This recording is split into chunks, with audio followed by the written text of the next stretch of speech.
Woody, this is probably the last place you want to be again. And I'm wondering how you're processing that and what conversations have gone into reaching this conclusion about not available for this round, but leaving the door open a crack. Yeah. No, obviously, bad timing, for kind of how it went down. Just getting to this point and being able to, like, my main goal was to be, healthy at the end of the year and pitch in the playoffs and do the whole thing. Initially, it was a bummer for sure. Got right on top of it. When got checked out. It's a lat strain. So, just got to let it heal, and it's literally a day-by-day thing. And, as far as the rest of the way, not really counting anything out. I just got to come in and go day to day and see where we're at. But obviously, too soon for the divisional series. Is this about what you expected when you went on the injured list a couple weeks ago, or has there been any good news, bad news since then, or is this about what you were thinking when it happened? No, I had no expectations of like what was going to happen. I tried to process, as soon as I got the news on the lat strain, and just tried to process, looking forward. And yes, I got great news on the front of the lat strain.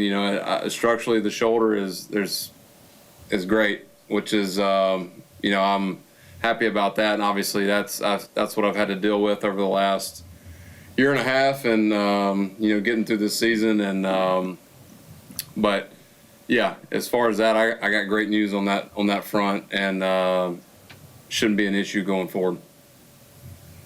Go to Kurt in the middle. Woody, how do you balance the desire to get back in a short amount of time with the other side of the coin of like the long term and what's in it for your future as well? You just speaking in terms of like for the rest of this playoffs? Yeah. Obviously, this round was not feasible. But obviously, anytime the longer you keep going, the longer you get days out of this thing, the better the chance. We'll just have to cross that bridge when we get there.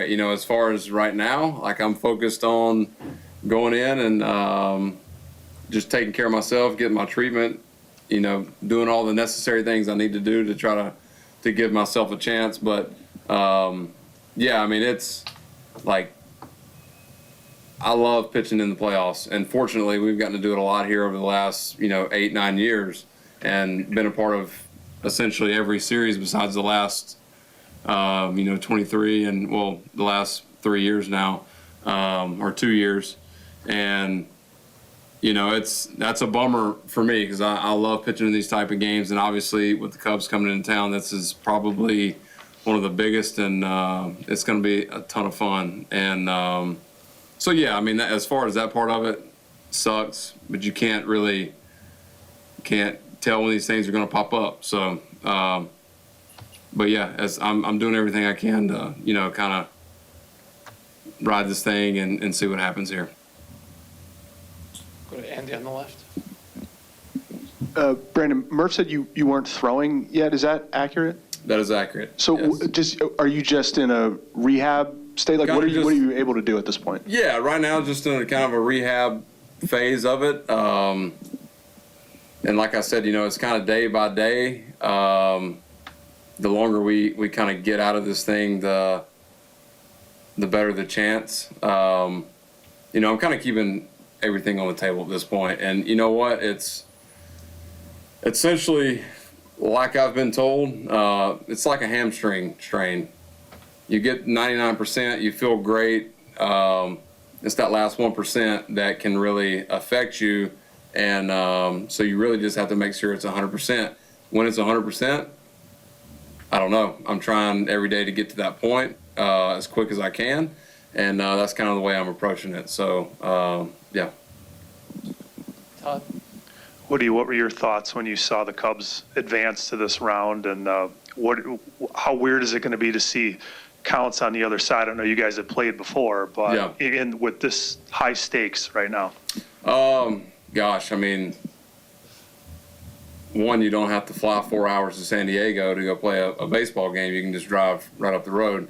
No, I mean, it's as far as both organizations is kind of what you hoped, and kind of as far as the fans are concerned, like this is what it's about, like a rivalry in the playoffs, see who's going to advance, and there's nothing like it. I think it's going to be, every Cubs Brewers game is always pretty intense, and the fans get involved, and it's always a playoff like atmosphere.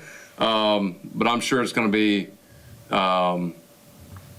even better for sure, especially here in Chicago. But yeah, I think that part of it last year, Count's coming back for the first time. That's kind of, we're kind of past that now. It's just back to baseball. So yeah, I mean, it's the series is going to be something else for sure. Go all the way up top on the right. Brandon, you're so beloved and respected in that clubhouse. What do you think you can provide going forward in this run? Experience, pitching in the playoffs, and you can't explain it unless you go through it. And I've by no means have I've got a ton of experience, but I've been able to do it and pitching some pretty big playoff games for the Brewers, and it's. But I've had conversations with Quinn. He's I don't know if it's been announced. He's going to start in this series, but just how the playoffs is all about the team and winning the day and how you approach it. You don't have to approach it any differently. It's just prepare. Do everything you've done, but it's real cliche, but I mean it's literally take everything pitch to pitch and see where you're at the end of the day. So just trying to give him an understanding of like there's going to be a lot going around the stadium with more cameras. There's more of this, there's more of that, but it doesn't affect what you do on the field.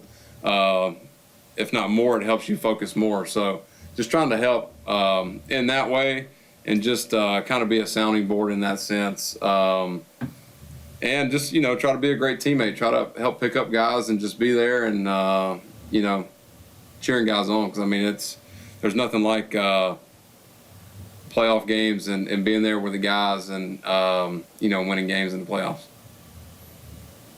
Any last ones for Brandon? You can take one more with Adam right down here in the front. Woody, whatever happens the next couple of weeks. Yeah.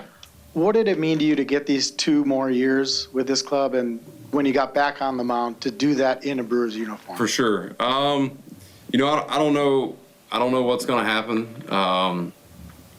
Yeah, I mean, I sat here, gosh, what was it? It was 2 years ago this time. So it meant a ton. I honestly, I didn't know if I was coming back. And it was a long road, but I knew it was weird. I knew I had to pitch in this uniform again. And what a process, like what, something that was, there was some tough days for sure. But just getting to the point I got to and just getting healthy again and pitching was honestly the most important thing for me, knowing the longer I got out of this thing, the better I would be, and that's still the truth. I'm still expecting to have everything come back to normal, and there were flashes of that, and that's really all my goal was to do, was just try to be healthy and show some flashes for myself to give me confidence. But it meant the world just to be able to pitch again in this uniform. Drafted here in 2014. Gosh, yeah. I mean, it's been 11 years with this organization, and getting to be a part of, essentially the best era of Brewers baseball, and it's been a blast. So, as far as the future, I don't know what that will entail, but I'm glad I had the opportunity to come back here. And, my son was born here last year. I've got so many roots dug here in Milwaukee. So it's, and not just the people in the clubhouse, but, people outside of the baseball field I've gotten to know. And it's home for sure. It's my second home. And, so I was for sure, I needed to throw in this uniform again.